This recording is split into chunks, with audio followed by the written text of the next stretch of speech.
IISD Reporting Services is here in Lima, Peru for the UN climate change talks, covering selected side events. On Thursday, December the 11th, a side event on integrated climate risk management was held. In the Netherlands, generations after generations have had to deal with the constant threat posed by the sea and the rivers. It has given us a lot of knowledge and expertise that we would like to share with other countries. And in the end, it is about survival. We think that this approach of integrated risk management provides a very useful and strong tool to tackle the risk of future losses and damages, which is of course very relevant in the context of UNFCCC COP. Success stories from Taiwan and Tuvalu provided examples of implementing climate resilience at the local level. So when we talk about climate resiliency in Taiwan, the most affected group is the indigenous community.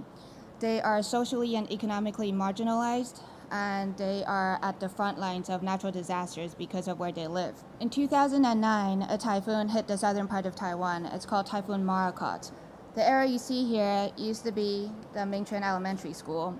It's located very close to the riverbanks and right by the mountains. It was completely covered by mudslides. So we wanted to help rebuild the school for them, but we didn't just want to rebuild another school for them that's going to be destroyed by future natural disasters. So we decided that it also has to be a disaster shelter. We decided that we want to build a new school much higher up of 800 meters altitude. We also wanted to use renewable energy solutions in the building, and that's where the Delta's renewable energy department comes in. One of the women who is a parent of the student that was displaced told us that we are not here to rebuild what we have lost, but we are here to rebuild our future. We already know the vulnerability of small islands like Tuvalu. We are only just around 3 to 4 meters high from mean sea level. Whenever there is a hurricane, there's a place always affected. Either the coast will be eaten away, or the other places will be inundated, and some root crops will be affected. This is a mangrove plantation. If mangrove growing up, that tree's roots make stable the sand. We can produce the land another place. If tide coming up, plenty fish inside the roots, so we can get another seafood resources from this forest. Panelists discussed enabling factors and constraints to implementing an integrated climate risk management approach. We're screening all of those projects for climate change and resilience risk.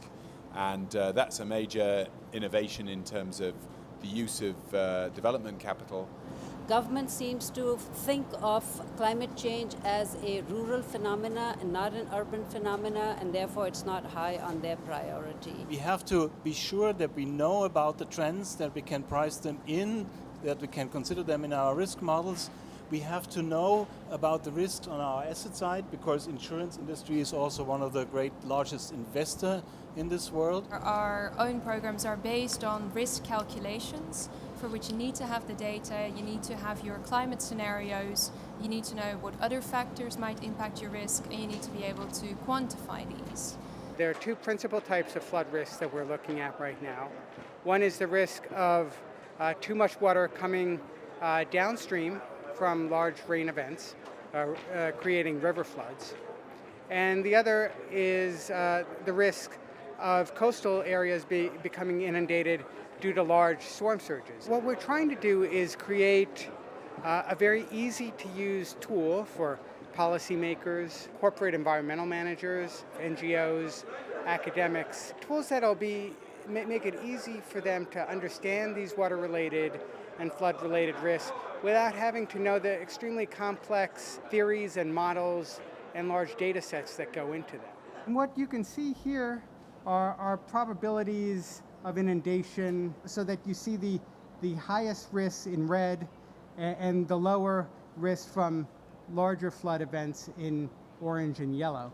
Participants elaborated on key messages from the event.